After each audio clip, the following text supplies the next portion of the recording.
잃어버린 것들에 애달파하지 않으며 살아있는 것들에 연연하지 않으며 오늘 위한 기도 우리 찬양 드시고 우리 강의 시작합니다.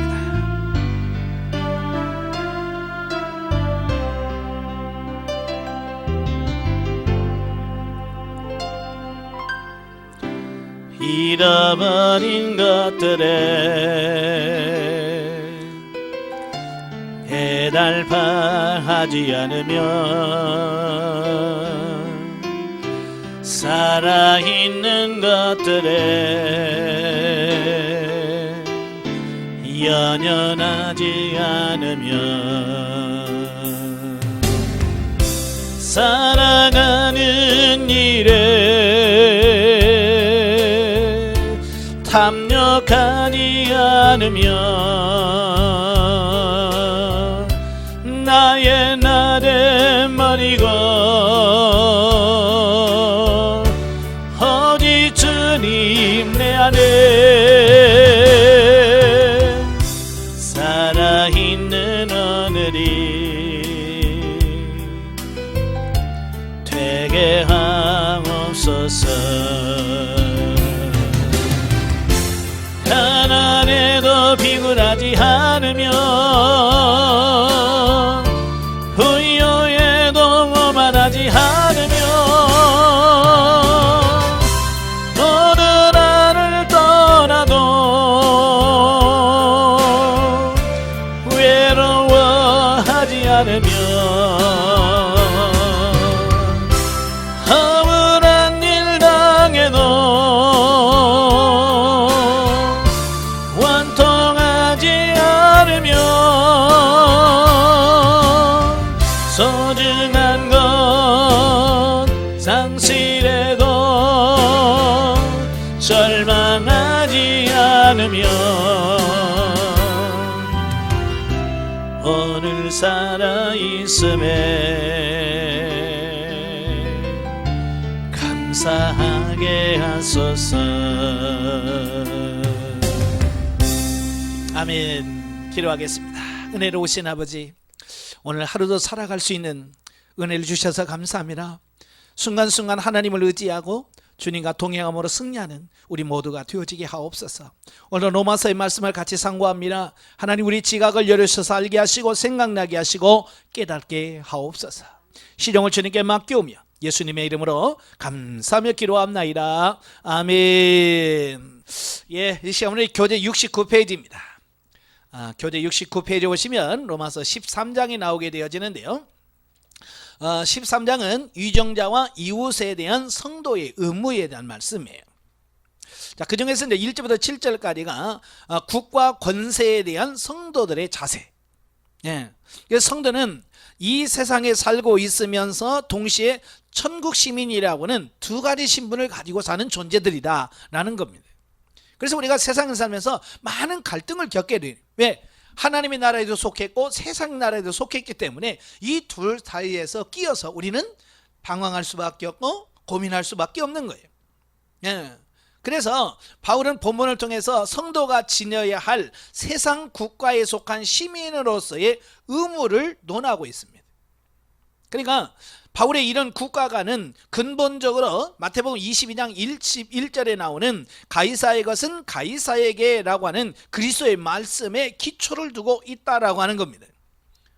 그러니까 바울이 이런 말을 하는 것은 신앙인의 자세를 말씀하고 있어요. 그러니까 이런 우리가 국가관에 대한 올바른 이해가 필요해요. 오늘 교회에서 정권이 바뀌거나 선거철만 되면 항상 교회에서 갈등 요인이 생기는 겁니다. 과연 우리가 어디까지 해야 되는가? 그죠? 그냥 투표할 때 아이고 몰라 알아서 해라 라고 그냥 무시할 건가? 아니면 또 앞장서서 막 물러가라 해야 되는가 라고 하는 이런 갈등 속에 있어요. 예. 그래서 우리는 이런 하나님의 말씀의 기초를 둔 국가관이 필요하다. 아시겠죠? 예. 그러니까 그리스도인의 국가관을 가만히 보면 두 가지에 보여요. 하나는 뭐냐? 하나님의 나라만 강조해서 아주 현실 정치에서 아주 예민한 사람도 있어요. 이거 누가 대통령이 되는 그 무슨 상관 있어? 나는 교회만 할래. 이런 사람이 있는가 하면 또 어떤 사람은 너무 또 아예 정치판에 끼어들어가지고 정치 목사가 되거나 이런 사람들이 많다면 이 둘 다 문제가 생기는 거예요. 둘 다 바른 길이 아닙니다. 그래서 오늘 사도 바울이 국가에 대하여 어떤 자세를 가지고 살아야 되느냐, 올바른 국가관, 기독교인의 국가관에 대해서 말씀해 주고 있어요. 바울은 위정자들을 하나님의 일꾼들이라고 규정하면서 성도들을 마땅히 그들에게 복종해야 된다라고 가르치고 있습니다. 그 이유가 뭐냐? 그 이유는 위정자들이 갖고 있는 권세의 근원이 바로 하나님께 있기 때문이라고 하는 사실이에요. 그러니까 빌라도가 그러잖아요. 예수님한테 재판하면서 야, 나는 너를 살려줄 수 있는 권한도 있어 라고 말하니까 예수님 뭐라고 했어요? 야, 그 권세가 누가 준 건데? 하나님이 준 건다 라고 말하잖아요. 그러니까 세상의 모든 권세는 하나님이 허용하시고 주신다는 겁니다. 그때 당시 이 국가 권세에 대한 자세는 상당히 심각한 문제였어요. 왜냐하면 그때 당시 주변의 모든 나라가 다 로마의 속국이었어요. 속국이다 보니까 로마 제국에 대한 불만, 불평 이런 게 많은 시기란 말이에요. 자, 그런 시기에 이런 말을 한다는 것은 굉장히 많은 사람들로부터 지탄을 받고 손가락질을 받을 수 있는 어떤 그런 말씀들이에요. 그럼에도 불구하고 바울은 그게 하나님의 뜻이기 때문에 바르게 전하는 겁니다. 사실 하나님께서 인간에게 필요한 기관들을 친히 제정하셨죠. 제일 먼저 제정하신 기관이 가정이에요. 아담과 하와. 그 다음에 교회, 또 정부, 국가 권세, 모든 것이 하나님이 세우셨다라고 말씀해주고 있습니다. 그래서 성도는 세상의 권세의 존재에도 하나님의 뜻이 있음을 알고 우리가 하나님의 권세에 복종하듯이 하나님의 권세에 복종해야 한다라고 하는 것입니다. 우리가 이걸 놓치면 안 돼요. 대부분의 많은 성도들이 이걸 놓칩니다. 그래서 우리가 진리가 아닌 이상은 국가 권세에 복종할 수 있는 이런 삶이 되셔야 돼요. 성경에서는 진리까지 복종하라고 하지는 않습니다. 예를 들어서 이래 너 하나님 믿지 마, 예수님 믿지 마 라고 국가에서 한다고 그래서 우리는 아이고 국가 권세에 순종하라고 그랬지. 그래서 아멘 하면 그러면 안 되는 거예요. 이건 진리니까. 진리가 아닌 부분에서는 우리가 얼마든지 복종해야 된다, 이걸 말씀해 주고 있는 거예요. 여기서 바울이 이러한 문제를 언급한 이유는 뭐냐? 당시 로마 교회 내에 유대인 출신 성도들 중 많은 수가 자신의 조국이 로마의 속국인 것 때문에 로마에 대한 적개심을 품고 있었고요. 또 가이사에게 세금을 내는 것은 하나님만 섬기는 유일한 신앙에서 위배된다라고 생각을 했고요. 또한 점차 가중되는 로마 정부의 정치적 박해에 대하여 극단적으로 대항하려고 하는 성도들이 있었기 때문에 그렇다, 그 말입니다. 그러니까 이건 단순한 문제가 아니고 여러 복합적인 이런 문제였기 때문에 매우 중요한 거예요. 그래서 사도 바울이 그걸 로마 성도들에게 전해주는 겁니다. 왜? 중요하니까. 그래서 바울은 하나님이 국가 권세를 세우신 것은 선한 일을 권장하고 악한 일을 처벌에 의하여 제어하도록 하기 위해서이기 때문에 성도들이 선을 행하기를 힘쓴다면 결코 권세자들을 두려워할 필요가 없다라고 말합니다. 그래서 우리가 정말 잘 살면 국가 권세에 대하여 무수할 필요가 없다라고 하는 거지. 따라서 성도는 악에 대한 처벌을 두려워하여 권세에 복종하는 소극적인 복종을 넘어서 자신의 양심에 준한 적극적인 복종을 해야 한다라고 하는 겁니다. 그러니까 국가 권력에 순종하지 않으면 처벌을 받으니까 우리가 무서워서 순종하는 것이 아니라 하나님께서 세운 국가라고 하는 사실을 인식하고 우리가 하나님이 세운 그 권세에 자발적으로 복종하는 이런 부분이 필요하다라는 얘기예요. 자, 그런데 중요한 것은 바울이 이러한 권면은 국가 권세에 대한 무조건적이고 무비판적인 복종을 말하는 것이 아니라는 점이에요. 만약 국가 권세가 하나님의 뜻에 위배되거나 양심을 거스른다면 당연히 성도는 하나님의 법을 우선적으로 섬겨야 됩니다.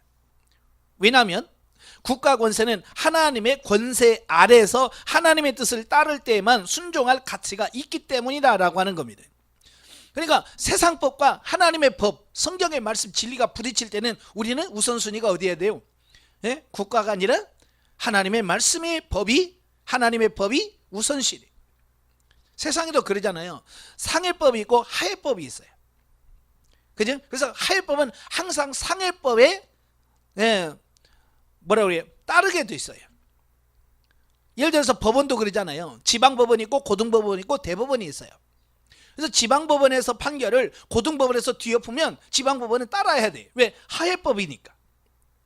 고등법원도 마찬가지예요. 대법원에서 판결을 하면 이 고등법원에서 그걸 따라야 돼요. 왜? 하해법이니까. 그래서 이런 상해법, 하해법이라고 하는 구분을 우리가 할 줄 알아야 돼요. 아시겠죠? 예, 그래서 우리가 이런 부분을 잘 깨달아야 돼요. 하여튼 바울은요, 이상의 이유들을 들어서 성도가 성숙한 자세로 국가에 대한 납세의 의무를 행하며 하나님이 세운 자라는 측면에서 위정자를 존경하고 두려워할 것도 권고하고 있다. 그러니까 이것은 다 신앙적인 측면에서 신앙인이 가져야 될 자세다라고 하는 겁니다. 그래도 보면 위정자들이 잘못한 건 많아. 그죠? 대통령이 잘못한 것도 많고요. 그렇다고 해서 우리는 비판만 하고 있을 것이 아니라 그걸 위해서 기도하면서, 그죠? 기도하면서 갈 수 있는 그런 삶이 되셔야 돼. 자, 그 다음에 이제 8절부터 10절까지면 세상에서 이웃에 대한 성도의 자세입니다. 성도 개개인이 이 세상에서 이웃과의 관계에서 가져야 할 삶의 자세에 대해서 교훈하고 있는데요. 바울은 로마서 12장 9절부터 13절에서 교회 안에 성도들 간에 가져야 될 삶의 자세를 이미 말씀하셨죠. 그와 마찬가지로 이제 세상 사람들, 이 세상 사람들이라는 것은 불신자들을 가리키는 거예요. 하나님 믿지 않는 자들에 대해서도 역시 동일하게 사랑으로 대해야 된다라고 말씀해주고 있습니다. 자, 우리가 10계명에 보면 1계명에서 4계명까지는 하나님께 대한 계명이고 5계명에서 10계명까지는 대인관계에 대한 계명이거든요. 그 대인관계에 대한 계명이 교회 다니는 사람 신자들께만 해당되는 것이 아니고 세상 불신자들 하나님을 모르는 사람에게도 해당되는 말씀이다, 그 말입니다. 아시겠죠? 예. 그래서 이와 같은 바울의 교훈은 성도가 단순히 세상 사람들에게 악을 행하지 않는 소극적 차원에서 그들을 대할 것이 아니라 보다 적극적인 차원에서 사랑으로 대하는 성숙한 삶의 자세를 가져야 함을 보여주고 있다. 예. 그러니까 어떤 분이 그래요. 교회를 이 세상에 사는 사람을 세 종류로 비유하잖아요. 거미 같은 존재, 개미 같은 존재, 벌꿀 같은 존재라고 하죠. 거미는 해를 끼치는 사람, 개미는 뭐요? 이건 해도 안 끼치고 도움도 안 되는 그런 존재. 벌은 뭐요? 도움을 주는 존재. 우리는 개미가 되어서는 안 돼. 이건 해도 안 되고 도움도 안 되는 그런 존재가 아니에요. 주님 분명히 우리에게 뭐라고 그랬어? 너희는 세상의 빛이요 소금이라고 그랬지. 무생무치 아무것도 없지. 존재 의미가 없는 그런 존재로 남아있기를 원치 않으셔요. 아시겠죠? 우리 적극적으로 세상에 나가서 빛과 소금의 사역을 감당해야 돼요. 그리고 이는 성도가 천국 시민이 되었다고 해서 이 세상 사람들과는 무조건적으로 담을 쌓고 사는 배타적인 사람들에 대해서 좋은 교훈이 된다. 여러분, 우리는 세상을 미워해야 돼요. 그죠? 세상은 미워해야 돼요. 왜? 타락한 세상이니까. 그러나 세상 사람을 미워하면 안 돼요. 근데 우리는 이거 세상과 세상 사람을 구분을 못 해요. 예. 왜냐하면 그들도 역시 세상 사람도 하나님 피조물이에요. 그리고 언젠가는 하나님의 구원을 받아야 될 존재들이기 때문에 우리가 세상 사람들을 미워하면 안 돼요. 우리가 세상 사람들과 단절해서도 안 됩니다. 제가 아는 어느 성도가 그래요. 자기는 자기 교회 갔더니 담임 목사님을 그러시더래. 세상 친구 다 끊어야 된다고. 세상 다 친구가 끊어야 된다고 그래서 전화번호에서 친구들 다 지워버렸대. 그리고 나중에 이제 어느 정도 성장해서 이제 그 친구들에게 만나서 전도도 하려고 하는데 뭐 연락처가 하나도 아무것도 없다는 거예요. 우리가 여러분 세상은 미워해야 돼. 그러지만 세상 사람들은 관계를 끊으면 안 돼. 아시겠죠? 그래서 이단들을 보면 그래요. 다 끊으라고 그래. 심지어 세상 사람들만 아니라 가족과의 관계도 끊으라고 그래. 그래서 어떤 단체에 가면 부부도 가면 이혼을 시켜. 이혼을 시켜서 따로따로. 그런 이단도 있어요. 이혼을 권장하고 예? 부모와 자식의 연을 끊으라고 그러고, 이건 전부 다 이단들이 하는 짓이에요. 이건 절대로 우리가 하면 안 돼요.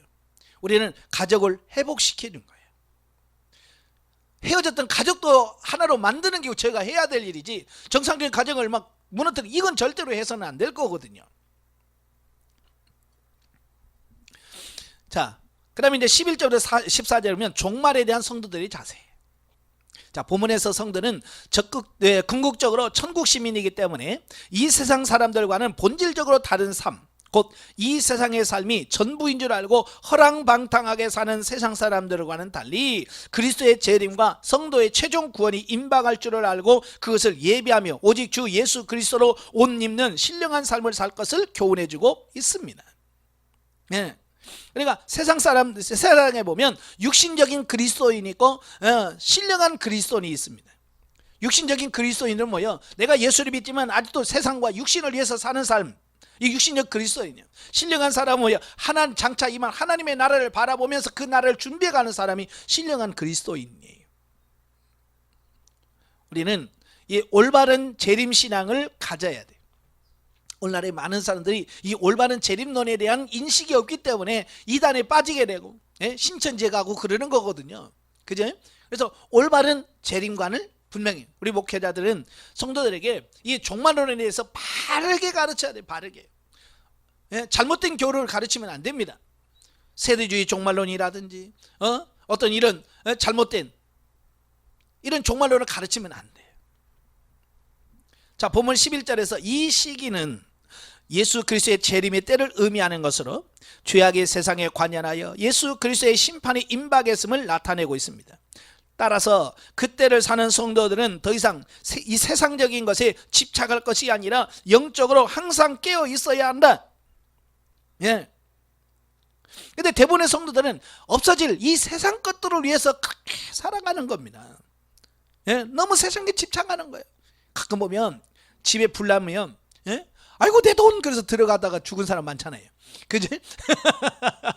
그 집에 쌓아둔 그 돈 좀 가지고 들어가려고 했다가 죽는 것처럼 마치 우리가 그런 거예요. 이 망해가는 세상에서 뭐 좀 건져보려고 하다가 죽어. 우리 그러면 안 됩니다. 예. 또한 여기서 밤과 어두움은 이 세상의 죄악된 상태를 나타내는 표현으로서 세상이 영적인 무지와 나태함과 온갖 사악한 것들로 가득 차 있음을 나타낸다. 예. 그러니까 빛과 어둠을 분명히 차이가 있어요. 우리는 어둠의 자식이 아닙니다. 빛의 자녀예요. 천국 시민이 된 성들은 이러한 밤과 어둠의 일을 벗어버리고 그리스도에게 속한 영적 군사로서 빛의 갑옷 곧 그리스도 안에서 성결과 진실로 옷을 입어야 된다라고 하는 겁니다. 그래서 우리가 무슨 옷을 입을 것인가 라고 하는 게 중요한 겁니다. 우리가 예수 그리스도의 옷을 입으면 예수 그리스도의 삶을 사는 거예요. 아시겠죠? 예. 그리고 이 말씀은 우리가 잘 아는 것처럼 어거스틴이 죄악된 과거의 삶을 버리고 하나님께로 돌아와 변화된 삶을 살았죠. 그 마찬가지로 저와 여러분도 과거의 죄악된 삶을 벗어버리고 빛된 삶을 사는 저와 여러분이 되어야 될 줄로 믿습니다. 영적에 보죠. 세상의 권세에 복종함은 하나님께 순종하는 것이다. 이걸 너무 달리 보니까 문제가 되는 거예요. 이원론적으로 너무 보니까 문제가 생기는 겁니다. 세상의 권세자와 지도자를 하나님의 사자로 세워서 하나님의 백성이 세상의 법도 하나님의 명령으로 알고 순종하여 법을 이루기 위한 방편이다. 따라서 세상의 권세자를 세워서 불법을 행할 때 이 땅에서 징계를 받음으로 회개하게 하고 생각과 마음의 삶까지도 변화시킨다. 하나님의 사람은 교회와 가정, 사회에 나가서도 모든 규범과 법을 지킬 때에도 하나님을 의식하고 그분의 명령으로 알고 지키는 자가 되어야 되는데, 신앙이라고 하는 미명 아래 상식과 규범을 벗어나는 우를 범하지 말아야 되는데, 이게 굉장히 중요한 거예요. 가끔 보면 이 상식을 벗어나는 분들이 많거든요. 여러분 절대 상식에서 벗어나지 않기를 바라요. 그래서 하나님 사랑과 이웃 사랑은 하나예요. 그래서 하나님을 사랑하게 되면 이웃을 사랑하게 되고 주님의 사랑 안에 거하면 자연히 계명을 지키게 되고 범죄하지 않게 된다. 14장으로 가죠. 이제 14장은 성도 간의 비판 금지와 덕을 세움에 대한 교훈 권면인데요. 1절부터 11절 판단하지 말 것에 대한 권고입니다. 자, 14, 15장에서는 이제 보다 구체적으로 로마 교회 안에서 일어나고 있는 유대인 출신들과 이방인 출신들 간의 분쟁의 원인이 된 일련의 문제들을 해결하는 방책에 대해서 기록을 하고 있어요. 그러니까 이 문제는 행위 자체가 선과 악과 전혀 상관이 없고, 또 특별히 성경에서 하라 하지 말라고 하는 언급도 없는 아디아포라에 관한 문제입니다. 자, 여기서 아디아포라라고 하는 말은 이 말이 알레데이아라고 하는 말은 진리예요. 진리. 성경에서 하나님이 이건 해라, 이건 하지 말라라고 분명히 명령한 것은 알레데이아, 진리예요. 그죠? 그래서 성경에서 이거 하지 마라 그러면 어떻게 해야 돼요? 해야 되죠. 하지 말라는데 그래서 성경에서 하지 말라 그러면 안 해야 돼. 근데 우리 청개구리처럼 하지 말라면 꼭 그거 해요. 근데 이 아디아포라라는 것은 성경에서 분명히 하라 하지 말라고 말씀은 하지 않았지만, 그렇지만 우리가 순종이 분별해서 살아야 되는 바로 이런 부분들을 말씀해 주고 있습니다. 성경에서 말씀하고 있지 않지만 우리 하나님의 뜻을 분별해야 되는 문제. 자, 예를 들어서 이런 겁니다. 성경에 뭐 누구하고 결혼하라고 나와 있어요, 안 나왔어요? 무슨 동네에 누구 뭐 김서방하고 결혼해 없잖아요. 그죠? 그렇지만 우리는 뭐예요? 성경에서 분명히 우리에게 가르쳐주는 진리는 뭐예요? 믿지 않은 자와 멍에를 매지 말라. 이건 성경에서 말씀한 부분이에요. 그러니까 신앙 안에서 배우자를 찾고 결혼하는 것은 진리예요. 그러나 이서방하고 이씨하고 할지 김씨하고 할지 박씨 할지는 뭐예요? 그건 나에게 해당되는 부분이라서 하나님께 기도하면서, 하나님 이 사람하고 결혼하기를 원하십니까? 이 사람하고 결혼하기를 원하십니까? 라고 해서 하나님이 원하시는 사람하고 만나서 결혼하는 거, 이게 아디아포라라는 문제예요. 자, 우리가 먹는 문제도 분명히 성경에서 먹지 말라고 하는 게 있어요. 그죠? 그런 부분은 먹으면 안 되겠죠. 그죠? 예, 자유야. 근데 그걸 하나님께서 먹지 말라고 해서 굳이 어겨서 먹을 필요가 없잖아요. 예.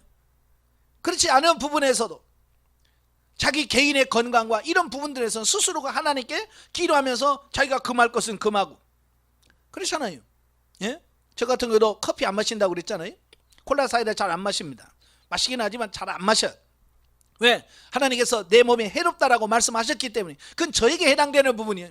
근데 그걸 아예 교회 규칙에서 우리 교회는 콜라 사이다 먹으면 죄입니다, 이렇게 할 수는 없다는 거예요. 이건 왜? 진리 문제, 선함과 악의 문제가 아니고 단지 내 체질의 문제니까. 그죠? 예.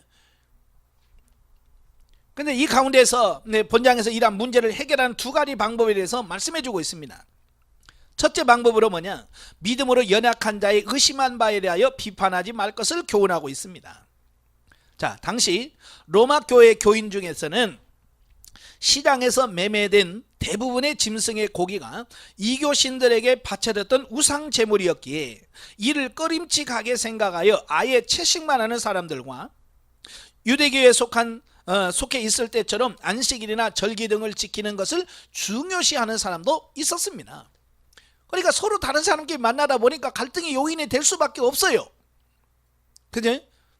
먹어야 되냐 먹지 말아야 되냐 막 이거 가지고 갈등할 수 있는 겁니다. 또 한편으로는 이러한 문제들에 전혀 구애됨 없이 자유롭게 신앙생활하는 자들도 있었다는 겁니다. 아, 주님께서 자유 주셨는데 뭐 그냥 뭐 자유해 라고 해서 그냥 마음대로 하는 사람도 있단 말이에요. 그런데 문제는 서로 이들을 이해하면 되는데 이해를 못하는 거예요. 이해를 못하니까 거기에 대해서 뭐요? 반론을 자꾸 제시하는 겁니다. 왜 당신은 그렇게 하냐? 왜 그렇게 사냐라고 자꾸 그 부분에 대해서 반론을 제기한단 말이에요. 그러니까 상대방 입장은 왜 내 마음대로 라고 하니까 갈등이 생길 수밖에 없는 거죠. 즉 보다 금욕적이고 철저한 신앙의 소유자들은 그렇지 못한 자들을 비판합니다. 또 보다 자유로운 신앙생활을 하는 사람들은 그 반대에 받은 사람들을 아이고 믿음이 없어가지고 왜 그렇게 사냐라고 또 그들을 비판하게 된다라고 하는 겁니다. 여러분 사람마다 다 성향이 달라요. 그죠? 외향적인 사람이 있고 내향적인 사람이 있고요. 예? 겉으로 표현하는 사람이 있고 표현하지 않는 사람이 있어요. 누가 맞고 누가 틀립니까? 이거 맞고 틀리는 게 아니잖아요. 그냥 다를 뿐이야. 나는 내향적인 사람은 외향적이구나. 이거 다른 거지 틀린 게 아니거든요. 근데 우리는 다른 거하고 틀린 것을 자꾸 같다고 생각하는 거예요. 그래서 나와 똑같이 하면 너는 틀렸어 라고 만나는 거예요. 예, 여러분 함부로 남을 틀렸다고 하지 마세요. 자, 예를 들어서 이런 거예요. 대부분이 오른손잡이잖아요. 근데 누가 왼손잡이래요. 그러면 너 틀렸어. 너 손 받고. 우리는 그렇게 얘기한단 말이에요. 여러분 오른손 쓴다고 천국 가고 왼손 쓴다고 지옥 갑니까? 아니에요. 그 사람이 그냥 자기가 편하게 나는 왼손이 편해. 그러면 왼손잡이가 될 수 있는 거예요. 이건 다른 거지 틀린 것이 아니거든요. 근데 교회 안에서 대부분이 다른 걸 가지고 서로 다투고 싸운다 그 말이에요. 그럴 이유가 없다. 그래서 바울은 하나 예를 들었잖아요. 하인을 판단하는 권이 제 주인에게 있음을 예로 들면서 그 두 부류의 사람들 모두 하나님께서 세우셨기 때문에 하나님께서 그들을 판단하실 것을 강조하면서 서로 업신여기거나 판단한 일을 그치라 라고 권면하고 있다라고 하는 겁니다. 그러니까 맞다 안 맞다 틀리다는 것은 누가 결정해요? 하나님이 결정하고 판단할 문제지 너희가 그런 일을 할 게 아니다 라고 하는 거예요. 자, 그리고 보다 중요한 것은 어떤 것이 옳고 그르냐라고 하는 문제가 아니라 모두가 그 일을 주를 위하여 혹은 주께 감사하며 하는 것임을 언급하고 있다라고 하는 겁니다. 그러니까 나를 중하게 여긴 사람도 주를 위해서 그 날을 정하고 하는 거예요. 그러니까 중심은 뭐예요? 하나님께 선한 거예요. 또 아무것도 자유롭게 먹는 것도 하나님께 주신 그 자유를 가지고 하는 거거든요. 중심이 그리스도의 영광, 하나님께 영광, 하나님께 감사하고 주를 위해서 한 거라면 먹는 것도 감사하고 먹지 않는 것도 좋은 거거든요. 그러니까 이걸 함부로 판단하지 말라라고 하는 겁니다. 그러므로 계속해서 서로 분쟁한다면 그것은 부활하셔서 만물을 통치하시는 그리스도의 주권에 대한 월권의 행위며 그로 인하여 그들은 하나님의 심판 앞에 설 것이라고 강력하게 경고해주고 있습니다. 그래서 우리도 분별은 해야 되지만 사람을 함부로 판단해서는 안 됩니다. 우리가 너무 쉽게 하는 게 뭐냐? 그 사람 이단이야. 그 이단이야 라고 너무 쉽게 판단해 버리는 경우가 있습니다. 네, 신중하게 다른 점을 이야기를 해줘야 돼. 네? 이거 어때요? 그럴 때 그 이단이야 라고 말하지 말고 네? 모르겠으면 솔직하게 나 잘 모르겠다. 내가 알아보고 알려줄게 라고 하면 되거든요. 근데 무조건 우리하고 조금 다르면 그 이단이니까 가지 마. 그러니까 성도들은 왜? 그렇죠? 왜? 뭐가 다른지를 분명하게 이야기를 해줘야 되잖아요. 이런 부분은 그 부분은 좋은 점이 있어. 그런데 이런 부분은 성경에서 옳지 않아. 라고 하는 분명하게 이렇게 분별해 줄 수 있는 이런 부분이 필요하지만 함부로 판단해서는 안 된다. 왜? 그 판단은 누가 하는 거예요? 하나님이 하실 거니까. 따라서 바울은요, 이러한 문제는 하나님 앞에서의 개인 신앙 양심에 맡기고 믿음이 강한 자는 믿음이 약한 자를 같은 정도로 받아들여 그들의 연약한 부분을 충분히 이해하며 그리스도 안에서 한 지체된 자로서 사랑으로 교제함을 권면하고 있습니다. 그러니까 이 말이 무슨 말이냐면 성장한 사람이 믿음이 없는 사람을 이해를 해야지. 성장하지 않은 사람에게 성장한 사람 이해하라면 이해합니까? 만약에 여러분 형하고 동생하고 싸워요. 그럼 누구를 주로 혼냅니까? 주로 형을 혼내죠. 너 왜 형이래 가지고 너 커가지고 네가 형인데 왜 동생도 이해를 못하고 왜 그러냐라고 항상 성장한 사람들을 혼내잖아요. 그러니까 보통 이제 큰아들이 보통 상처가 많아요.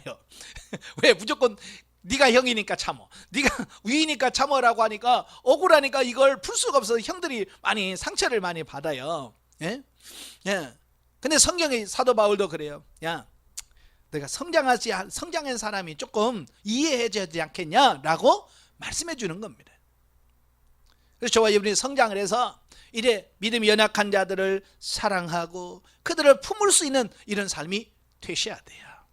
근데 성장해놓고도 마음이 좁쌀만 해가지고 아무도 품지 못하고 그냥 꼬장꼬장 해가지고 그냥 걸고 넘어지면 안 됩니다. 마음이 넓혀져야 돼. 그 다음에 13절부터 23절까지면 덕을 세움에 대한 권고. 자, 바울은 본문에서 성도들 간에 서로 덕을 세우는 차원에서 아디아포라 문제를 해결할 것을 권면하고 있습니다. 먼저 믿음이 강한 자는 약한 형제 앞에 부딪힐 것이나 거칠 것을 두지 말아야 된다라고 말합니다. 너 이거 걸리나 안 걸리나 한번 실험해보자. 자, 이렇게 하면 안 된다 그 말입니다. 예? 왜냐하면 비록 그것이 믿음이 강한 자에게 있어서는 문제가 되지 않는다 하더라도 그것이 속되라고 생각하는 자들은 속되다는 그 생각 때문에 근심에 빠질 수밖에 없기 때문이다 라고 하는 겁니다.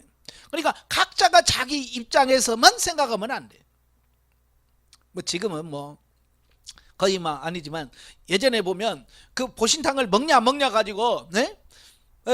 안 먹는 사람 먹는 사람한테 이상한 사람들이라고 야만인이라고 그러고 먹는 사람은 야 그런 것도 못 먹냐? 예? 그러면서 서로 이렇게 한번 이런 적이 있거든요. 예. 자, 그런 부분은 그 사람의 취향이고요, 입맛이에요. 먹을 수도 있고 안 먹을 수도 있는 거지. 그 먹었다고 해서 죄가 되고 안 먹었다고 해서 뭐 거룩해지고 그런 건 아니거든요. 그러니까 상대방을 나한테 맞추려고 자꾸 하지 마라 그 말이에요. 그분의 입장에서 충분히 이해를, 못 먹는 사람 입장에서도 이해를 해줘라 그 말입니다. 그러므로 신앙생활에 있어서 본질적이지 않은 문제 때문에 서로 분쟁하여 교회의 화평을 깨는 일이 있어서는 안 된다. 그게 본질적 진리 문제 가지고 싸우면 안 돼요. 보통 보면 교회에서 뭐 갖고 싸워요? 진리 갖고 싸웁니까? 진리 아니에요.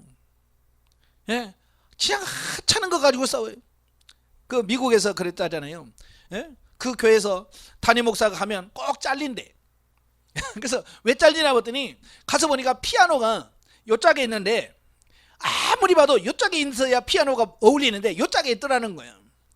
그러니까 담임 목사님이 아니 왜 피아노가 여기 있어, 불편하게 요짝으로 가면 되지. 그래서 교인들하고 상의도 안 하고 그냥 옮기면 잘리는 거래. 이건 아니요, 피아노가 오른쪽에 있든 왼쪽에 있든 뭐가 중요한 거예요? 교회에서 편하게 활용하고 이렇게 할 때 지장만 없으면 되는 거지. 그렇잖아요? 예, 피아노가 뭐 강제상에 올라가든 그게 무슨 상관이 있어요. 그게 필요하면 그렇게 할 수 있는 거지. 그래서 나중에 간 목사님이 그랬대요. 그냥 한꺼번에 안 움직이고 매일 조금씩 옮겼대. 아예 눈에 티도 안 나게.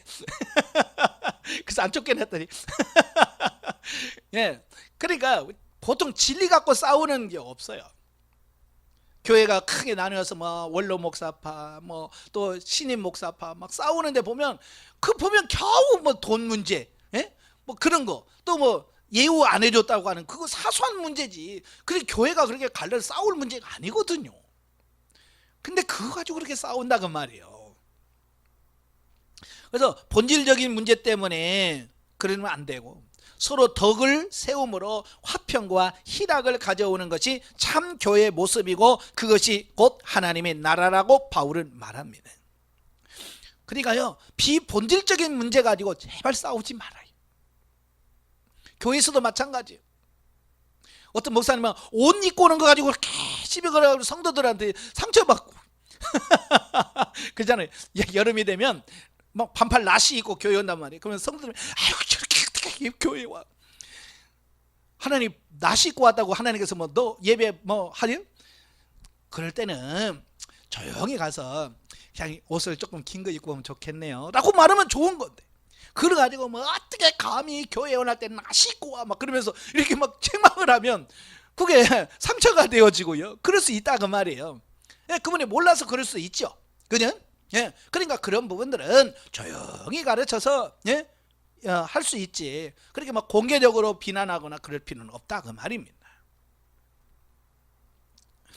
자, 나아가 그리스도인은 그리스도의 구속의 은혜를 힘입어 율법의 정죄에서 벗어났으므로 모든 영역에 있어서 자유할 수 있으나 그 자유는 하나님 앞에서만 스스로 가질 것이며 교회 안에서는 건덕을 위하여 형제에 대하여 사랑과 섬김의 정신으로 배려함으로써 자신의 자유를 스스로 제한해야 하며, 이게 중요한 거예요. 교회에서 내가 아무렇게나 할 수 있어요. 예를 들어서 이런 겁니다. 예를 들어서 제가 반바지 입고 메리아스 입고 설교할 수 있습니다. 내 자유예요. 그죠? 이건 내 자유예요. 내가 할 수 있어요. 그러나 그 자유를 강조하면 안 되죠. 그죠? 그러나 그럼에도 불구하고 모든 사람의 덕을 위해서 더운 날에도 불구하고 양복을 입고 넥타이를 메고 설교하는 거예요. 이건 뭐예요? 성도들이라는 배려거든요. 그러니까 자유는 그 전체적인 덕이나 모든 사람들을 위해서 내가 배려해 주는 거예요. 근데 가끔 보면 그 배려가 너무 약하신 분들이 너무 많아. 그죠? 예, 그래서 자기 마음대로 막 하는 경우가 많거든요. 그래서 문제가 생기는 거거든요. 그래서 사도 바울은 뭐냐면 스스로 자유를 좀 제한해라. 예, 자기가 스스로 자유를 제한해서 전체적인 일을 위해서 양보하고 희생하는, 이게 필요하다, 그 얘기를 하고 있는 겁니다. 그렇게 하는 것이 하나님의 사업을 성공적으로 완수할 수 있는 방법임을 알려주고 있다. 그래서 우리가 서로 진리가 아닌 부분에서는 양보해야 됩니다. 아시겠죠? 예. 영적이에요. 성도의 삶은 매일의 삶이 영광에 이르는 삶이어야 한다. 하나님의 때가 되면 모든 자가 심판대 앞에 서기 때문이다. 범사에 성령을 의지하고 맡기고 순복하는 자는 하나님의 영광을 드러낼 뿐만 아니라 하나님께서 그의 삶을 보장해 주신다. 각 개인의 영적인 차이가 있다. 그러나 자기의 믿음의 분량대로 말씀을 지킬 때 하나님께서 그 사람의 수준에 맞게 의로 인정하신다. 예, 그 사람의 의로 인정해 주는 겁니다. 예를 들어서 이런 거요. 2살짜리가 3살짜리가 교회 와요. 교회 와서 과자 먹어요. 그러면 여뜻 너 예배 시간에 왜 과자 먹어? 그렇게 말씀할 수 있어요? 2살 3살은 이해가 돼야 돼. 그 수준에서 하나님은 이뻐하실 거예요. 과자를 먹으면서 교회 와도 흘려도 그냥 그 수준대로 하나님 인정하신다 그 말이에요. 성령의 지시에 따른 경건의 훈련은 영적 신분에 맞는 자신감과 담대함을 갖게 한다. 자, 15장입니다. 15장은 상호 용납을 통한 유대인과 이방인의 화합, 권면 및 이방인 사도 바울의 직무와 로마 방문 계획에 대한 말씀인데요. 1절부터 13절이면 건덕과 교회 화합에 대한 권고입니다. 그러니까 보면은 로마 교회에서 일어난 아디아포라, 아까 말한 진리가 아닌 여러 가지 문제들, 문제로 인하여 유대주인 출신과 이방인 출신 성도들 간의 분쟁 해결을 위하여 기록한 14장 1절부터 15장 13절의 결론 부분이라고 할 수 있어요. 자, 여기서 바울은 교회의 화합을 위하여, 교회 화합을 위하여 먼저 믿음이 강한 자가 약한 자의 약점을 담당하라는 겁니다. 자기가 믿음이 좀 강하다라고 생각하면 약한 자들 무시하지 말고, 그걸 자랑하지 말고, 그걸 통해서 뭐요? 약점을 담당해라는 겁니다. 그게 중요한 거예요. 또 자기를 기쁘시게 하기보다 형제를 기쁘게 하여 덕을 세우는 일이 무엇보다도 중요함을 교훈해주고 있습니다. 성도들은 전부 다 자기중심적으로 많이 하는 경우가 많아요. 자, 예를 들어서 이런 거예요. 자, 여름에 더워서 에어컨을 좀 빵빵하게 틀었습니다. 그러면 자기는 춥다고 가서 꺼버려. 교회 보면 체질적으로 그런 친구들이 있어요. 열체질이 있고 아주 이런 거 싫어하는 체질이 있어요. 그죠? 그래서 교회는 항상 여름이나 겨울 되면 항상 그것 때문에 갈등합니다. 어떤 사람은 겨울에 덥다고 난리고 어떤 사람은 춥다고 난리야. 그러면 어디다 맞춰? 자, 그렇잖아요. 자, 여름에도 마찬가지예요. 춥다. 그래서 에어컨을 다 꺼버려. 그러면 또 더운 사람은 왜 꺼냐? 가서 또 켜고. 그러다 보면 이게 싸운다고 말이에요. 자, 그럴 때 어떻게 할 거냐? 여러분, 더운 사람으로 참어. 그러면 힘들어. 그렇잖아요. 그래요. 근데 추운 사람은 옷 하나 껴입으면 돼. 그런 거잖아요. 그죠? 내가 교회가 우리 남방이 너무 추워. 그러면 집에서 여유 있게 겉옷 하나만 갖고 가면 돼. 그러면 싸울 일이 없어. 그렇잖아요? 그런 여유가 필요한 거예요. 자기 중심적이다 보니까 더운데 어떻게 겉옷 입고 가? 에어컨 난방을 좀 올려야지 라고 자꾸 생각한다고 말입니다. 그래서 이게 싸우는 문제가 돼요. 자기 중심이 아니라 항상 형제들을 양보하고 덕을 끼치는 데 중요하다라는 겁니다. 즉 교회의 화합에 대한 1차적인 책임은 누구에게 있느냐? 믿음이 강한 자에게 있음을 상기시켜주고 있다라고 하는 겁니다. 그러니까 여러분들 교회에 문제가 있으면 누구 문제냐? 성장한 사람 문제예요.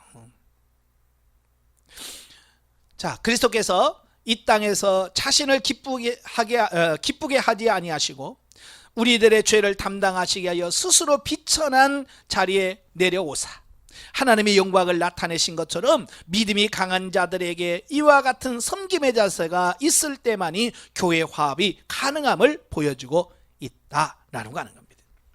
예수님은 하나님이시잖아요. 하나님이신데도 이 낮고 천한 땅에 그것도 육신을 입고 오셨어요. 우리도 보면 낮은 사람 아래 들어가야 돼. 내려가야 돼요. 근데 안 내려가고 자꾸 밑에 있는 사람한테 야 그것도 못하냐 그리고 자꾸 한단 말이에요. 그게 힘든 거예요. 그래서 우리가 때로는 믿음 없는 자의 수준에 내려가서 그들에게 맞춰야 될 부분이 필요하다 그 말입니다. 자, 엄마하고 할머니가 애를 보면요 벌써 틀려요. 엄마는 욕심이 있어도 해 빨리 해 네가 해 그러잖아요. 근데 할머니는 아이고 뭘 그러냐 그래서 해줘. 자, 이게 뭐냐면 믿음이 있는 사람과 없는 사람의 그 비율을 설명할 수 있어요. 이 할머니들은요 자기가 이미 키워봤거든요. 그러니까 그렇게 해봐야 소용없다는 걸 알아. 그죠? 근데 부모는 이제 막 이제 애 낳아서 키워보니까 아직 그런 여유가 없는 거예요. 그러니까 예를 들어서 공부도 마찬가지예요. 할머니들 아이 공부가 뭐가 중요하냐. 예? 야 그래요. 근데 애 엄마들은 공부가 중요하죠 그래요. 그럼 왜 할머니는 공부가 왜 중요하냐라고 말을 왜 자기가 자식 낳아서 키워봤잖아요. 공부 잘한다고 소문 나봐야 나중에 크니까 뭐 별 볼 일 없어. 그죠? 공부 잘하는 사람이나 공부 조금 못한 사람이나 어른 돼서 살아가는 거 별 차이가 없어요. 근데 굳이 그렇게 막 열심히 할 필요가 없는데 엄마들은 몰라. 네. 그래서 막 강하게 한다 그 말입니다. 오늘 우리도 마찬가지. 믿음이 강한 사람과 약한 사람의 차이 그걸 잘 이해를 하셔야 돼요. 자, 그래서 바울은 구약을 인용하여서 하나님께서 유대인뿐만 아니라 이방인에게도 구원을 허락하심으로써 그들이 다 함께 한 형제가 되어 하나님께 영광을 돌리도록 태초부터 작정하시고 그 작정에 따라서 그리스도의 구속사역을 성취하셨음을 교훈해주고 있습니다. 유대인들 자꾸 이방인들 왜 이방인이 교회에 오냐 그거 가지고 시비 걸거든요. 그러니까 바울이 아니야 이방인 구원은 태초에 하나님이 천지를 창조하실 때부터 이미 온 세상에 있는 민족을 구원하시려고 하나님이 교회에 가셨다라고 하는 것을 강조하고 있는 겁니다. 이처럼 보면은 그리스도가 차별 없이 우리를 받으셨고 구원하셨으므로 우리도 타인을 용납하고 그들과 연합함으로써 그 크신 하나님의 긍휼에 대하여 하나님께 영광을 돌려라 라고 말씀합니다. 그러니까 하나님이 받으시면 우리는 어떻게 해야 돼요? 인정해 줘야죠. 그죠? 하나님의 뜻이라면. 그렇잖아요? 베드로가 그랬잖아요. 이방인에 대한 잘못된 생각을 갖고 있었죠. 근데 고넬료의 집에 들어가서 보니까 아니 자기들이 받았던 성령을 똑같이 막 그들에게 임하는 겁니다. 그러니까 뭐라 그래? 야 하나님이 성령 주시다면 우리가 세례 주는 것이 뭐가 문제겠냐. 그래서 자기의 가치관을 바꿔서 세례를 베풀잖아요. 이건 하나님이 허락하셨기 때문에. 그죠? 하나님이 허락하신 것을 사람이 이래라 저래라 할 수 없다는 얘기예요. 그래서 우리는 하나님이 하셨다면 하나님이 하라고 하셨다면 우리는 순종하셔야 돼요. 예. 자, 14절부터 21절까지 보면 이방인 사도로서의 바울의 직무. 자, 12장부터 15장 13절까지는 바울은 예수님을 구주로 영접한 성도가 일상생활에서 취해야 될 실천적인 교훈을 다루고 있다고 그랬죠. 예. 근데 이제 본문에서 마지막까지는 바울 자신의 개인적인 이야기를 다루고 있어요. 자, 사적인 이야기가 시작되는 본문에서 바울은 자신이 이방인의 사도로 그동안 어떻게 사역했는지를 담담한 심정으로 밝히고 있어요. 자, 여기서 바울은 이 편지를 쓰게 된 이유를 먼저 언급하고 있는데요. 로마 교인들이 이미 영적 분별력이 뛰어나서 서로 권면할 정도로 신앙이 성숙해 있음을 확신하지만 그들에게 다시 한번 복음을 기억하게 하기 위해서 이 글을 기록했다라고 밝힙니다.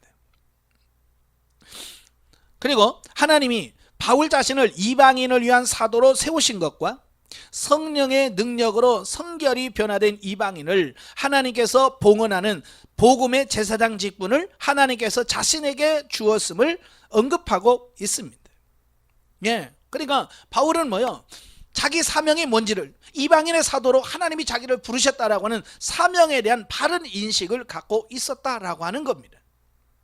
오늘 우리도 마찬가지, 우리가 목사로서 내가 과연 어떤 일을 해야 되는가, 하나님 나를 어떤 일을 하라고 나를 부르셨는가 라고는 그 사명의식이 분명해야 돼요. 그래서 그 분명해야 자기의 맡기는 사명을 감당할 수 있는 겁니다. 그러니까 이 사명이 없으니까요, 많은 분들이요 목회자들도 왔다 갔다 해요. 그래서 여름 막 카페 교회가 유행이래. 그럼 막 그래? 또 막 교회 엎어가지고 카페 만들었다가 하다가 안 되면 또 뭐가 좋아? 그래서 또 확 뒤엎고. 왜냐면 자신이 사명이 뭔지를 모르니까 그러는 거예요. 하나님이 나를 목사로, 어떤 목사로 세웠는지에 대한 분명한 인식을 해야 돼요. 예? 그러니까 사회복지, 가난한 사람을 돕고 이런 게 없는데, 예? 갑자기 막 교회에다가 우리 불쌍한 사람 도와야 되는 노숙자 밥 해줍니다 막 했다가, 예? 나중에 감당이 안 돼가지고 그런 경우도 많거든요. 그러니까 자기에게 주어진 사명이 뭐냐, 이걸 분명하게 이해하는 것이 중요한 거예요. 사도 바울은 하나님이 자신을 이방인의 사도로 세웠어. 이방인들을 구원해서 하나님의 백성으로 만드는 게 자기 사명이라고 하는 분명한 사명의식을 갖고 있었다라고 하는 거예요. 그리고 나서 바울은 이방인의 사도로서 지금까지 행한 이방인 전도 사역에 대해서 간략하게 언급을 하고 있는데요, 그는 이미 복음이 전파된 곳에는 복음을 전하지 않겠다. 이게 그 선교 사역에서 자기만 갖고 있는, 사도 바울이 가지고 있는 전도 사역에 대한 어떤 그런 부분이죠. 그래서 다른 사람이 전파한 곳에 가서 나는 복음을 전하지 않겠다라고 하는 부분입니다. 자, 복음을 듣지 않는 이방인에 가서 성령의 능력으로 수많은 표적과 기사를 명하셨으며 3차에 걸친 전도 여행을 통하여 예루살렘에서부터 아드리아해의 동쪽 연안 일루리온까지 복음을 전파한 사실을 기록해주고 있습니다. 이렇게 바울이 과거 자신이 행한 이방인의 전도 사역에 대하여 언급하는 것은 단순히 자신의 선교 여정을 나타내 보이려고 하는 것이 아니라, 그것은 8절부터 13절에 언급한 바와 같이 자신의 사역이 유대인뿐만 아니라 이방 백성 중 택한 자들까지 구원하시기로 작정하신 하나님의 구속 계획에 따라 진행된 것이라고 하는 것을 보여주려고 하는 거예요.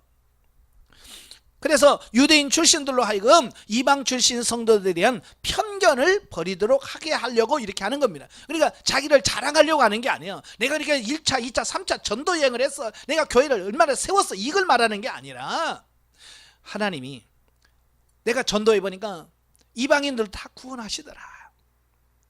그러니까 유대인들의 사고와 가치관을 바뀌어야 된다라고 하는 것을 말씀하려고 하는 거예요. 사람들이 가지고 있는 편견을 버린다는 것은 쉽지 않아요. 그죠? 근데 그걸 어떻게 해야 돼요? 허물어야 돼. 내가 가지고 있는 이 편견을 깨트려야지. 이 편견을 깨트리지 못하면 항상 거기에서 넘어져요. 어쩌면 여성에 대한 편견, 또 남성에 대한 편견, 또 예를 들어서 이혼한 사람에 대한 편견, 우리가 가지고 있는 편견들이 많이 있어요. 부자에 대한 편견, 가난한 사람에 대한 편견, 이런 편견들이 늘 다른 사람들을 부담스럽게 하고 그들을 받아들이지 못하게 한다 그 말이에요. 유대인들이 가지고 있는 편견은 뭡니까? 자기들은 선민이고 이방인들은 구원받지 못할 존재라고 하는 어떤 그런 편견에 꽉 사로잡히니까 이방인들이 왜 교회 와? 예? 이제 이렇게 되어지는 거거든요. 그래서 그걸 깨트려야 돼요. 혹시 여러분들이 가지고 있는 내게 있는 편견이 무엇인가? 그걸 하나님께 기도하시면서 그걸 허물어뜨려야 돼요. 예. 22절부터 3절에 보면 바울의 로마 방문 계획입니다. 자, 앞단락에서는 이방인 사도로서 지금까지 수행했던 선교 사역에 대해서 설명했죠. 이제 본문에서 앞으로 선교 계획과 현재 자신이 진행 중인 계획을 밝히면서 로마 교회 성도들에게 좀 기도 좀 해달라라고 부탁을 합니다. 자, 세부 사항을 보면 먼저 바울은 이전부터 서바나 전도 여행 중 로마 교회를 방문하고자 하는 계획을 가지고 있었으나, 여기서 말하는 서바나라고 하는 말은 요즘으로 말하는 스페인입니다. 예, 지중해 끝부분, 이게 스페인이라고 볼 수 있겠는데요. 예, 아마 바울은 그 지중해 끝에 있는 이 서바나 스페인이 아마 예수님께서 땅끝까지로 복음의 증인이라고 말씀하신 그 부분이 바로 거기라고 생각했던 것 같아요. 그래서 어떻게 이 사도 바울은요 거기까지 가서 복음을 전하고 싶어하는 그 마음이 있었고요. 로마의 교회에 들려서 도움을 받아서 바로 거기까지 가기를 원했다라고 하는 겁니다. 그러니까 사도 바울은 로마를 방문하는 게 목적이 아니라 서반으로 가는 과정에서 로마를 들리겠다는 겁니다.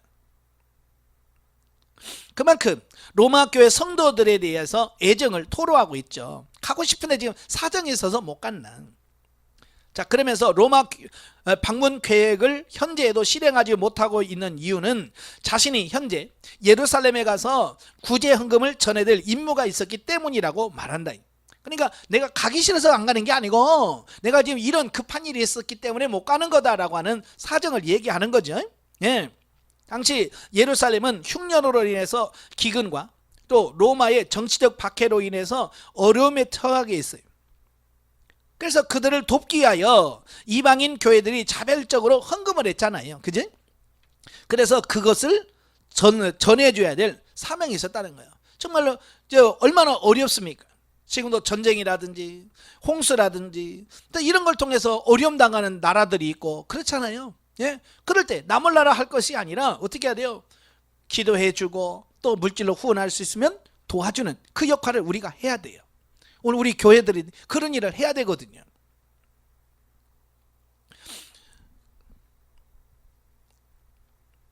이러한 이방인의 헌금에 대하여 바울은 이방인에게는 이것이 마땅히 해야 할 일임을 언급하고 있습니다. 왜냐하면 유대인들에게서 나온 복음으로 인해서 이방인이 영적 풍요를 누렸기 때문이다라는 겁니다. 따라서 구제헌금은 유대인에게 영적으로 빚진 이방인들이 기쁘게 감당할 것이다 라고 하는 겁니다. 그러니까 우리가 영적으로 빚진 것은 물질로 갚게 하는 것이 하나님의 방법인 거예요. 예. 그래서 교회에서 열심히 설교하고 목회하면 그 목회자들에게 뭐예요? 사례를 주는 것은 뭡니까? 바로 영적인 것을 받았기 때문에 육신적인 거로 갚는 거예요. 이건 당연한 거라고 사도 바울이 말하는 겁니다.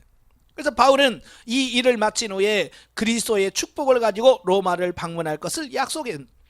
자, 여기서 우리는 주님의 말씀에 따라 땅끝까지 가서 복음을 전하려고 하는 바울의 선교에 대한 큰 꿈과 더불어 마음에 간절한 바람이 있으나 일의 선후를 따져 시급한 일을 먼저 처리하는 지혜로움을 발견하게 됐는데, 그러니까 모든 일이 다 중요하죠. 그죠? 그러나 그 중에서 먼저 해야 될 것이 뭔가, 이걸 분별할 수 있는 지혜가 목회자들에게 필요한 거예요. 물론 이 지혜는 선후를 따지는 것은요 모든 사람에게 다 필요한 부분들입니다. 예, 우리가 그러죠. 예, 설교가 먼저냐 기도가 먼저냐 이런 거 있잖아요. 자, 이런 부분에서 우선순위 뭐를 먼저 해야 되는가 라고 하는 부분에 대한 분명한 이런 부분이 있어야 돼요. 근데 가끔 보면 그걸 잘 모르시는 분들이 많더라고요. 예, 그래서 정말 중요하지 않은 일에 막 바빠요. 매일 전화 오면 바빠 죽겠어. 바빠. 근데 뭐하니라고 바쁘냐 그러면 보면 쓸데없는데 바빠. 예. 우리는 정말로 하나님이 원하시는 그 일에 바쁘시고 그게 먼저 투자할 수 있는 이런 삶이 되셔야 돼요. 그죠? 예. 한편 바울은요 로마 교인들에게 중보기도를 요청하고 있는데요. 그것은 그 기도 제목이 뭐냐면 세 가지인데요. 첫째, 과격한 유대주의자들에 대한 박해의 위협으로부터 보호받을 수 있도록 기도해달라. 왜냐하면 로마 그 유대인들이 얼마나 사도 바울을 죽이려고 합니까? 지금 3차 전도여행을 마무리하고 예루살렘에 가면 그 유대인들이 붙잡혀서 감옥에 들어갑니다. 사도 바울은 이미 다 그걸 알고 있는 거예요. 그래서 그걸 알기 때문에 그걸 위해서 기도해 줍니다. 여러분 같으면 가겠어요? 자기를 잡으려고 고난당한다면 안 가겠죠. 근데 사도 바울은 알면서도 가는 거예요. 두 번째로 예루살렘 성도들이 기쁜 마음으로 구제연금을 받아들이도록 기도할 거예요. 그죠? 참 그래요. 예, 구제를 하지만 구제받는 대상들이 과연 그걸 기쁨으로 받아들일 수 있을 것인가 라고 하는 부분들입니다. 저도 해보니까 그렇더라고요. 이게 물질을 도움을 주면 그게 고마운 줄 알아야 되는데 그걸 고맙게 여기지 않고 도리어 그걸 자기 자존심 상하는 걸로 이해하는 분들이 많아요. 그래서 심지어 내가 거지야? 이런 것 중에 그런 분도 있단 말이에요. 참 그게 참 어려운 거예요. 그래서 사도 바울은 열심히 지금 마게도냐 지역에서 헌금을 걷어서 예루살렘 교회 갔을 때 그들이 자존심 상한다 이거. 그러면 이거 안 되잖아요.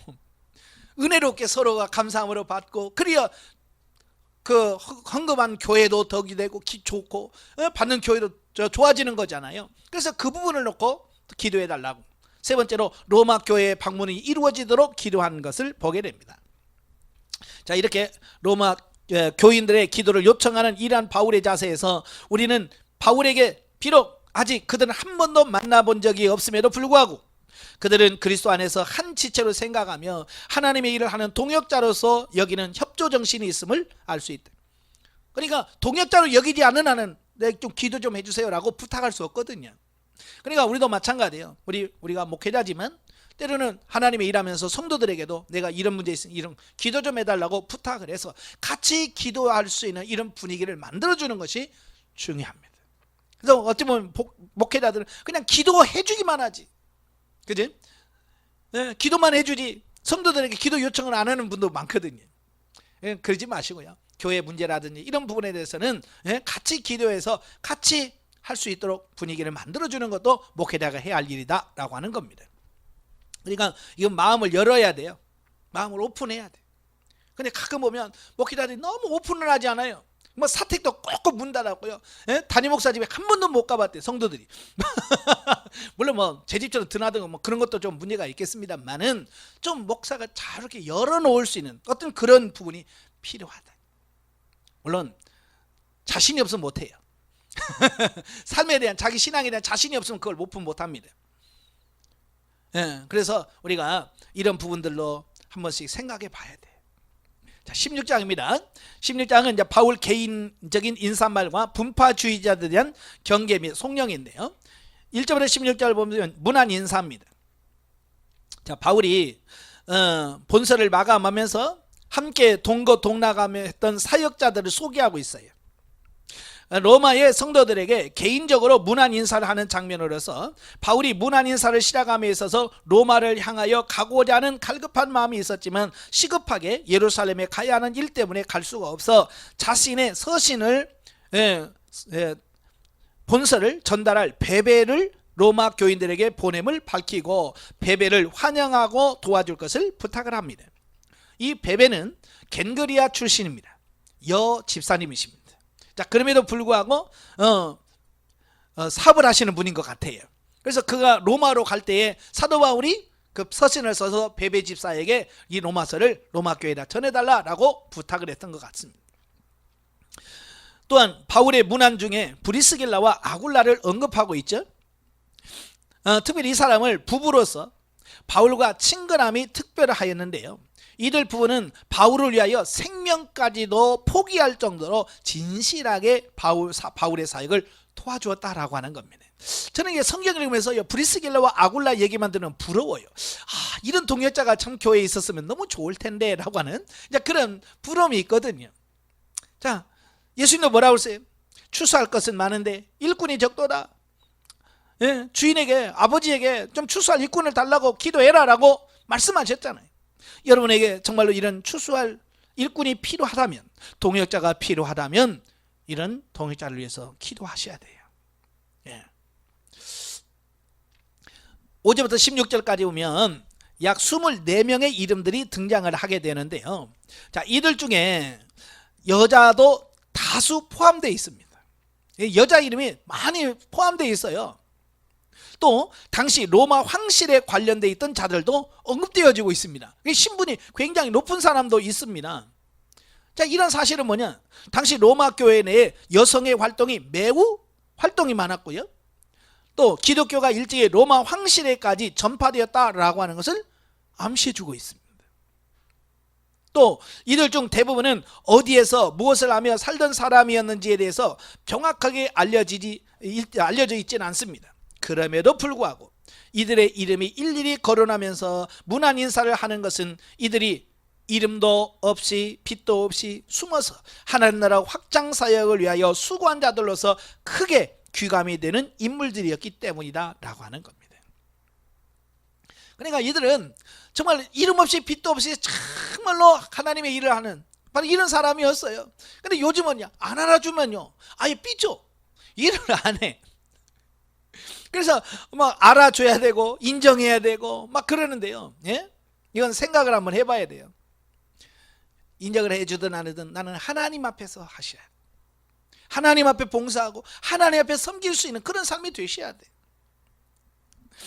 또한 바울이 분주한 사역 중에도 이처럼 많은 이름들을 일일이 기억하고 각기 다른 표현으로서 문안하고 있으면 그들에 대한 정중한 예의와 더불어 다른 성도들에 대한 평소의 관심과 사랑이 어느 정도였는지를 가히 짐작해 준다. 여러분, 하나님의 일하라고 해서는 혼자 할 수 있는 게 아니잖아요. 그죠? 교회도 목사 혼자 하는 게 아니에요. 많은 동역자가 필요해. 예, 많은 도와주는 사람이 필요하단 말이에요. 자, 그래서 어떻게 해야 돼요? 예? 여기서 사도 바울은 그 한 사람 한 사람을 다 귀하게 여긴 거예요. 그래서 그들을 다 인정해주고 그들의 이름을 호명하면서 그들을 칭찬하고 이런 모습을 보잖아요. 우리도 마찬가지예요. 여러분의 교회에 속한 성도들 정말로 새신자든 다 귀하게 여기고 하나님의 귀한 영혼으로 그들을 받들고 섬길 수 있는 이런 삶이 되셔야 돼요. 예. 이 부분이 굉장히 중요한 거예요. 그래서 좀 우리도 성도들이 좀 귀한 줄을 좀 아셔야 돼요. 여러분 다 아시죠? 성도 귀한 거. 예. 한 사람 한 영혼이 얼마나 귀중한지 이건 개척해봐야 알아. 개척해서 성도가 하나도 없어봐야 그 한 영혼이 얼마나 소중한지를 이해하게 돼. 17절부터 20절에 가면 거짓 교사에 대한 경계입니다. 자, 바울은 본서를 맺으면서요 마지막 교훈으로 교회 내에 침투한 악한 무리들을 경계하라고 권고합니다. 왜냐하면 이 잘못된 이단들이 들어오게 되면 교회는요 시끄러워요. 어려워질 수밖에 없습니다. 우리 한국교회가 신천지 때문에 얼마나 어려웠어요. 네? 또 다른 이단들이 생기면 얼마나 힘듭니까? 그래서 로마에 이런 사람들이 생기지 않도록 위해서 기도할 것을 권면하고 있습니다. 자, 바울이 서신의 마무리 과정에서 갑자기 이러한 권고를 하는 이유가 뭘까? 왜 갑자기 종결 부분에 이런 이야기를 하느냐? 첫째, 당시 본 서신을 기록한 곳인 고린도 교회가 거짓 교사들로 인하여 분열이 잦았던 것에서 그 원인을 찾을 수 있다는 겁니다. 고린도 전서 후서에서 말씀드리겠지만 고린도 교회가 참 어려웠거든요. 분쟁으로 많이. 왜? 누가 들어갔어요? 왜? 거짓 선생들이 들어가서 그 영향력을 받아서 그랬거든요. 즉 바울은 거짓 교사들이 로마 교회에도 영향을 미칠 것을 염려하여 이를 미리 경계하고자 한 것이며, 예. 사람들도 보면 좋은 것은 안 배우고요 어찌 그렇게 못된 것은 금방 배우는지 몰라. 진리로의 말씀을 배우는 것은 그렇게 싫어해요. 근데요 이단 사상 가르쳐봐요 귀에 쏙쏙 들어오는지 잘 듣습니다. 참 그래요. 육신적인 사람은요 육신적인 것이 잘 들려요. 영적인 사람은 영적인 게 들려요. 그래서 우리가 바로 그래서 사도 바울은 그들의 로마 교회 성도들이 칭찬은 했지만 믿음이 아직 적은 걸 알잖아요. 그러니까 이단들이 들어가서 잘못된 교훈을 말하면 또 그들도 다 받아들일 걸 알아. 그래서 미리 경계를 하는 거죠. 아니면 본 서신을 마무리할 쯤에 실제로 로마 교회에 분파주의적인 징후가 있었음을 들을 수도 있다. 그러니까 로마 교회가 벌써 이렇게 갈라지거나 싸울 이런 분위기를 파악하고 사도 바울이 이런 편지를 썼을 것이다 라고 볼 수 있다는 겁니다. 어쨌든 그 이유가 무엇이든지 간에 교회 형성기에 암적 존재했던 이러한 거짓 교사들은 겉으로는 그리스도를 섬기는 것 같으나 실상은 그렇지 않으며 본래 그리스도의 교훈을 왜곡하고 이기적인 이익만을 위해 순수한 신앙인들을 속였으므로 교회의 분열만 초래하게 되었다라고 하는 겁니다. 그러니까 겉으로 보면 그들은 너무 신실합니다. 너무 신실한 것처럼 합니다. 그러나 안 내요. 정말로 그들 안에는 욕심과 어떤 이런 것들로 가득 차 있었어요. 야, 그렇게 하는 거죠. 그러니까 사도 바울이 바로 이제 그런 부분 때문에 또 교회가 분란을 일으킬 걸 아니까 미리 그들에게 경계를 하라고 하는 겁니다. 따라서 바울은 순종하기 잘하는 로마의 교인일지라도 이들에 대해서는 철저히 경계하고 잘 분별하여 멀리할 것을 엄히 권고하는 것이다. 왜? 가까이 하다 보면 금방 물들거든요. 그리고 이러한 악에 대해서는 순결을 유지해야 함을 언급하며 결국에는 공의로운 하나님께서 이러한 악의 세력을 물려주실 것이라고 격려를 하고 있습니다. 너무 걱정할 것 같으니까 걱정하지 마라. 하나님께서 다 하실 거다라고 권면을 하죠. 이러한 본문은 이단이 난무한 오늘을 사는 우리들에게 귀한 교훈을 줍니다. 즉 이럴 때야말로 전능하신 하나님에 대한 믿음을 더욱 굳건히 가지고 뱀과 같은 지혜로 미혹하는 영을 올바로 분별하며 악에 대해서는 비둘기같이 순결해야 함을 깨닫게 되는 것이다. 예수님 분명히 말씀했잖아요. 비둘기처럼 순결하고 뱀처럼 지혜로워라 라고 하는 겁니다.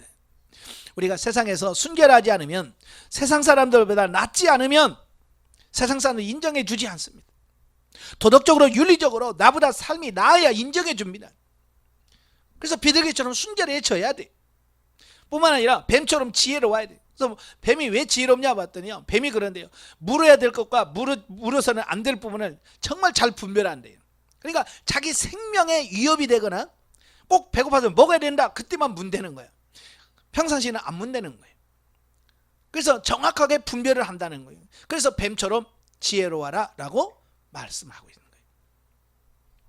자, 21절부터 20절까지 보면 마지막 인사와 송영에 대한 말씀인데요. 자, 보면은 바울이 개인적인 당부와 문안 인사를 모두 마친 후 송영으로 하나님께 찬양을 하고 있습니다. 즉 바울은 복음 안에서 그리스도로 말미암아 자신과 더불어 복음 전파 사역을 수행하고 있는 자들과 비록 거리상으로는 멀리 떨어져 있으나 주 안에서 한 형제이며 다 같이 하나님 나라의 확장을 위한 사역의 동역자인 로마 교회 성도들과의 깊은 유대감을 나타내면서 동시에 하나님께 영광이 세세 무궁하도록 돌려지기를 기원하면서 본서를 맺고 있습니다.